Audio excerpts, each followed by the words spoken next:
Eh, gusto mo, biyakin ko na eh. B. Yo, what's up mga kababayan? Kabibili lang namin ni Bebe Lebs ng shrimp at lulutuin namin to. Ano yung sasama natin dito? Kalabasa ni tatay. Mamimitas kami ng tanim ng kalabasa ni Papa Bay. Sana okay na. At ayun nga, no, dadalawin namin ni Bebe Lebs si Mama kasi nakaraan may sakit yun, di ba? Natin yun sa mga vlogs namin. Tapos, mayroon kaming problema. Hindi ko pinaalam sa kanya to. Nung bumiyahe kami ng Quebec. Sa mga marunong o sa mga car guy, siguro magagalit kayo sa akin. Bakit ko pinabayaan ng ganito yung aking brake? Pero naman, may binili kami ni Bebe Lebs na rotor disc. Papalitan ko ngayon yan mga babae. At birthday nga pala ni Mama nitong nakaraan. Mahilig nga pala siya sa halaman at bulaklak. Kaya naman naisipan namin bilan siya bago kami pumunta sa kanila. Iniisip namin na bilhin kaya namin yung pwede itanim para kahit papaano tumagal. At ito na nga, na nakakita kami ni Bebe Lebs ng orchids. Alam niyo ba si Mama, nakakalungkot isipin na nagtatrabaho pa din. Matagal ko na din siya sinabihan na mag-quit sa trabaho. Kasi wala na din naman siya sinusuportan. Laging sagot niya sa akin, "Eh, ano naman gagawin ko dito sa bahay pag di ako nagtrabaho? Baka lalo akong magkasakit." Kaya pinapabayaan ko na lang. Isip-isip ko, pag nagkaroon ako ng sariling bahay, kukulitin ko siya uli na tumigil na talaga. Kasi lagi masakit yung paa niya eh. Hindi ko din kaya na makitang ganun si Mama. Sana nandun sa sala o kusina si Mama para maibigay natin sa kanya yung regalo agad. Kasi pag nandun sa kwarto, baka tulog eh. B, sabi ko, di ba mamimitas ka? B, may nakita na ako ito. Pwede na pang gulay ito. Andun, mas madami doon. Ibibigay kami kay Mama pera ito. Hindi naman marami ito, pero matutuwa siya nito. Go. Uy, Ma! Happy birthday to you. Good. Happy birthday, Ma! Galo namin sa'yo, Nay. Nakakatuwa naman. Kasi akala ko nakikita naman si Mama doon sa Nakakalakad. Nakakalakad na po siya. No. Happy birthday, Ma! Thank you, Ran. Trabaho mo rin yun. Ma, bukod dito, may isa pa kami regalo sa iyo. Hindi masyado marami to, pero regalo namin ito din sa'yo. Happy birthday. Happy birthday. Hindi, yan si Tapos sa birthday mo tayo. Sa birthday po, Nay. Thank you, Ran. Sa birthday, Nay, magaling na po kayo. Tutuwa kami, malagaling na kayo. Ay, oo nga pala. Kasi yan sabi nga natin, Ma, ipa-vlog namin yan mga kababayan sa September kung kailan namin i-harvest. Tara, punta tayo sa labas. Papakita namin sa inyo. So, i-check namin yung taniman nila, Papa Bay. Uy, tinanggal niya na yung barn.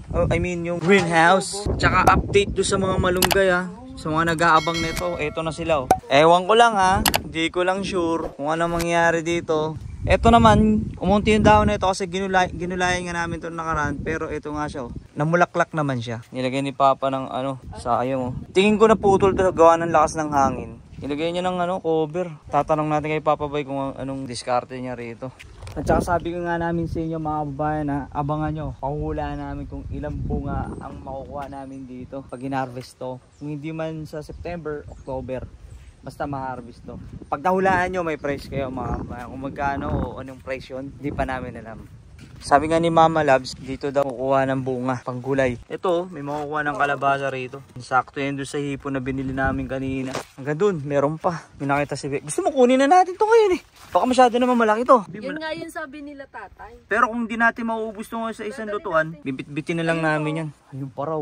Alam nyo ba, itong mga kalabasa na to, medyo expensive din to talaga ngayon dito eh. Kaysa naman bumili ka pa, Labs. May libre naman dito. Ito yung kamatis nilo. Labs, baka kailangan ng kamatis doon. No, ang laki. Long to. May bunga na ba? Oo, ayun o. Oo. Tsaka matataba yung talong mataba. Nagpe-fertilizer nga daw siya dyan, di ba? Tsaka yung gagawin niyang pananim ulit. Ito yung mga bunga, oh. Lumagpas na rito. Ano kaya to? Lalaki pa ba ito, Labs? Siguro may mga malalaking bunga din dito. Papakita ko na sa inyo para may idea kayo kung ilan yung mahuhula nyo rito. Dami, oh. Maliliit pa sila. Siguro may isa o 2 buwan pa to para magpalaki. Kung alam mo paano talbusan yan eh. Tataba eh. Pinutol ni tatay oh. Pinutol, sayang, oh. Tsaka yung mga bulaklak, oh, yung mga humihingis na bulaklak. Sayang. Labs, ito na yung yung rotor. Mamaya kakabit ko na to. Ito yung brand, oh. AC din ko. AC Delco. Oo.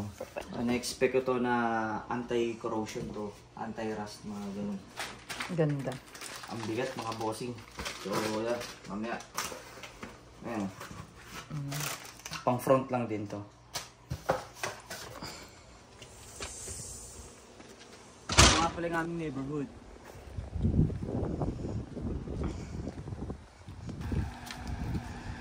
Punta muna sa kanila. Pekusan pa ng iba. Hey!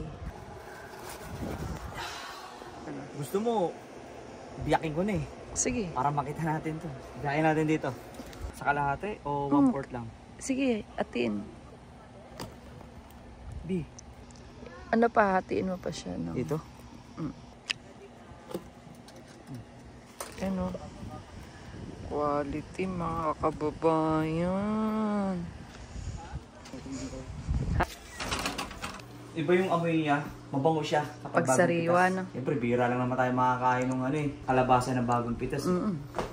Iba ang amoy niya. At lulutuin na nga ni Baby Loves yung binili naming hipon kanina. Bukod sa kalabasa, gusto din daw niya lagyan ng malunggay. Namitas pa kami ng malunggay, mga kababayan, kahit paubos na yung dahon. Kumuha na din kami ng tanglad, pang pabango daw. At habang nagluluto nga si Baby Loves sa loob, pinapalitan ko na din yung rotor disc ko. Kasi kung makikita nyo talaga, di na okay ito ibiyahe, mga kababayan. May idea na naman ako kung paano ito gawin kasi nagawa ko na to dati. At may nag-comment pa nga na follower natin sa Facebook, papalit na naman daw ako ng rotor disc. Opo, kasi itong nabili ko dati, mumurahin lang talaga to eh. Sinubukan ko lang yung brand. Mura lang talaga siya, mga $150 kasama na yung brake pads. At alam nyo naman dito sa Canada, pag winter, naglalagay sila ng asin sa kalsada. Yung asin nga pala, pampatunaw ng yelo o snow yun. At yung asin na yun, syempre, pumupunta sa sasakyan. One of the reasons kung bakit kinakalawang ng mabilis yung mga sasakyan namin dito. Kaya naman naisipan ko bumili ng medyo mahal para naman kahit papano tumagal. Big shoutout nga pala sa kababayan natin na nag-comment. Salamat sa pag-aabang sa mga bagong content natin sa YouTube at Facebook, kabayan. At ito na nga, mga kababayan, no? Apunan namin.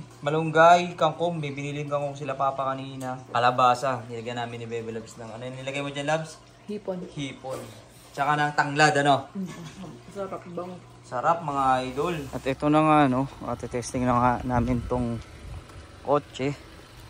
Sana maging, siyempre, na-expect ko na maging okay naman yung kalalabasan niya. Ito, kabilaan na siya. Lagyan ko na. Sama na ko ni Baby Loves dito. Loves, ang hanapin natin dito, obserbahan kung may tunog, kakaibang tunog si Manny. Okay, itong kotse natin. Papantagal ako. So far, so good naman siya. Siyempre, as I expected. Inaano ko doon yung Brake. Yung brake kung meron siya kakaibang sounds. Wala naman. Ang maririnig mo lang. O, ito nag-brake ako. Wala naman siya. Isang balik lang. Side trip muna kami sandali. May gagawin lang ako, ha. Saan ka pupunta ba tayo nag-stop? Puno ng ano, mansanas din mo. Saan? Yun. Huwag ka pa. Ito yung mababa. Yan. Isa bulok eh. Tapon ko na. Isa lang. Isa lang muna kukunin natin. Pag masarap to, babalik tayo. At ito, salamat naman kay Lord. Tingin ko nagawa ko ng tama yung pagpapalit ng brake. Ako kasi pag tingin ko, kaya naman ginagawin ko ng paraan. Pag di ko kaya, hihingi ako ng tulong sa iba. Ito nga pala, mga kababayan, ha, patungkol sa tanim na kalabasa ni Papa Bay. Yo, what's up, mga gusto mo magkaroon ng 500 pesos cash? Simpleng-simple lang gagawin mo. Kasi harvestin na namin yung tanim ni Papa Bay nung summer na kalabasa. Eh syempre, malamig na ngayon dito, mamamatay na yung mga kalabasa. Ang gagawin mo lang, mga kababayan, huhulaan mo lang kung ilang matitinong kalabasa. Kasi may mga patay dyan eh. Ilang matitinong kalabasa yung ma-harvest namin dito. At syempre, kung mahulaan mo na at hindi ka pa nakapag-subscribe, make sure to subscribe to our YouTube channel. Kasi pag di ka nakapag-subscribe, baka mapunta pa sa iba yung chance na makuha mo 500 pesos. So subscribe, tsaka hulaan mo na to. Let's go!